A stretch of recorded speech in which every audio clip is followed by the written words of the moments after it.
Hello दोस्तों, स्वागत है आपका आपके अपने चैनल सोच पर प्रहार में। मैं हूं सनी शर्मा। आज की इस वीडियो में हम बात करने वाले हैं प्रॉपर्टी की। जब हम प्रॉपर्टी खरीदते हैं तो जाहिर सी बात है, अधिकतर लोग मिडिल क्लास लोग ये सोच के खरीदते हैं कि वो उनके बच्चों के काम आएगी। लेकिन आज के समय पर जितना फ्रॉड प्रॉपर्टी में हो रहा है, शायद इतना किसी और चीज में होता हो। दोस्तों, आज की इस वीडियो में हम जानेंगे कि दाखिल खारिज क्या होता है, दाखिल खारिज कराना क्यों जरूरी है, और यदि हम दाखिल खारिज या म्यूटेशन नहीं कराते हैं तो इसका क्या प्रभाव पड़ता है, क्या नुकसान हमें हो सकते हैं।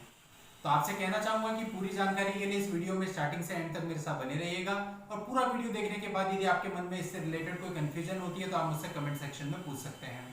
और साथ ही आपसे कहना चाहूंगा कि यदि आप हमारे चैनल पर पहली बार आए हैं और आपने अभी तक हमारे चैनल को सब्सक्राइब नहीं किया तो सब्सक्राइब जरूर कर लें और नोटिफिकेशन आइकन पर जरूर क्लिक कर लें, ताकि जब भी मैं ऐसी कोई लीगल पोस्ट लेके आऊं इसकी जानकारी सबसे पहले आपको मिले।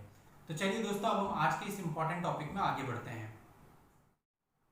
फ्रेंड्स, जैसा कि आप सब लोग जानते हैं कि आज के समय में प्रॉपर्टी फ्रॉड के मामले बहुत ज्यादा आ रहे हैं, और जब कभी ऐसा फ्रॉड होता है तो सामने वाले व्यक्ति की पूरे जीवन भर की कमाई कई बार उसमें चली जाती है। तो इसके लिए हमें कुछ चीजों का ध्यान रखना बहुत जरूरी है। अधिकतर लोगों की सोच ये है कि जब वो प्रॉपर्टी खरीदते हैं तो वो कागज की जांच करवाने के बाद अगर रजिस्ट्री करा लें तो सब कुछ हो जाता है, पर ऐसा नहीं है दोस्तों। जब आप कोई प्रॉपर्टी खरीदना चाहते हैं तो सबसे पहले आप रजिस्ट्रार के यहाँ जाते हैं और वहां पर रजिस्ट्री कराते हैं, यानी कि सेल डीड कराते हैं।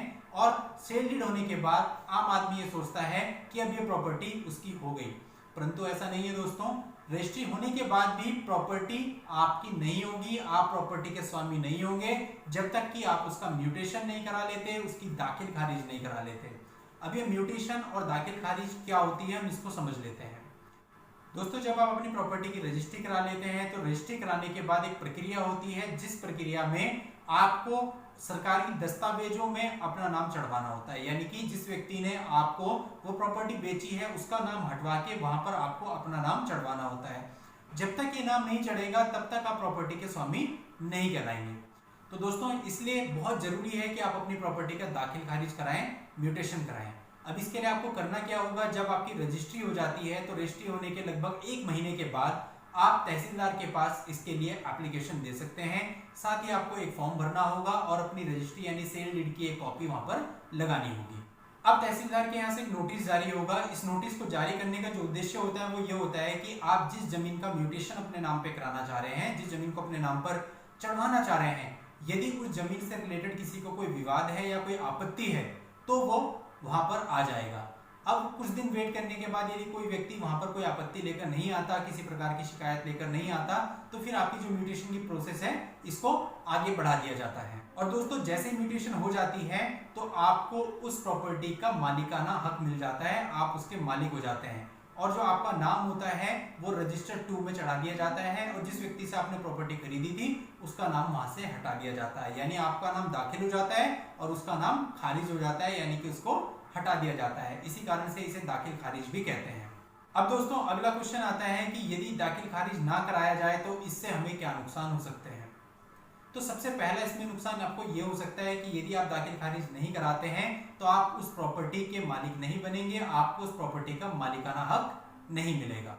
और अगर आप फ्यूचर में उस प्रॉपर्टी को बेचना चाहें तो कानूनी रूप से आप उसे बेच भी नहीं सकते, क्योंकि जो व्यक्ति उस प्रॉपर्टी को खरीदेगा वो भी ये चेक करेगा कि क्या वो आपके नाम पर चढ़ी हुई है सरकारी दस्तावेजों में या नहीं चढ़ी हुई है। तो अगर वो प्रॉपर्टी आपके नाम पर चढ़ी हुई नहीं है तो जाहिर सी बात है वो आपसे उसे खरीदेगा भी नहीं, और कानूनन आप उसे बेच भी नहीं सकते, क्योंकि अभी तक आप उसके मालिक नहीं हुए हैं।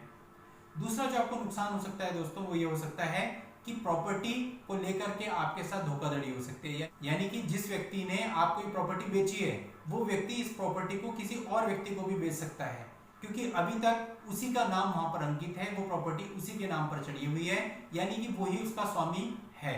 तो वो प्रॉपर्टी किसी और को भी बेच सकता है। ऐसे कई मामले प्रकाश में आते रहते हैं कि एक ही प्रॉपर्टी 2 लोगों को बेच दी गई, तो वो इसी कारण से होता है। तो इसलिए जैसे आप रजिस्ट्री कराते हैं उसके बाद दाखिल खारिज जरूर कराएं। तीसरा नुकसान ये हो सकता है कि इन फ्यूचर जो मान लीजिए आपने लैंड खरीदी है और उस जमीन में जो है कुछ बहुमूल्य पदार्थ निकल जाता है, मान लीजिए सोना निकल जाता है, तो ऐसे केस में जो सरकार होती है वो क्या करती है, उस जमीन को एक्वायर कर लेती है, अपने कब्जे में ले लेती है, और जो जमीन का स्वामी होता है उसको उसकी वैल्यू दे दी जाती है, जमीन की वैल्यू दे दी जाती है। लेकिन अगर आपने म्यूटेशन नहीं कराया हुआ है और ऐसी ही बात हो जाती है, आपकी जमीन में कोई खनिज निकल आता है, तो सरकार उस जमीन को ले लेगी लेकिन आपको उसकी वैल्यू नहीं मिलेगी, क्योंकि अभी तक आप उसके स्वामी ही नहीं थे, सरकारी दस्तावेजों में आपका नाम ही नहीं था। तो भले ही रजिस्ट्री आपके नाम पे हो, लेकिन फिर भी सरकार आपको उसकी कीमत नहीं देगी, तो आपका तगड़ा नुकसान हो सकता है। यानी कि कुल मिला के आप ये कह सकते हैं कि यदि दाखिल खारिज नहीं है तो आपके साथ धोखाधड़ी भी हो सकती है, आपकी जमीन को दोबारा भी बेचा जा सकता है, सरकारी कार्यों में भी आपको नुकसान हो सकता है। तो इसलिए मेरे सारे व्यूवर्स को यही राय है कि यदि वो कोई प्रॉपर्टी खरीदते हैं तो उसके दाखिल खारिज कराने में बिल्कुल भी देर ना करें। तो दोस्तों, मुझे उम्मीद है कि वीडियो आपको पसंद आया होगा।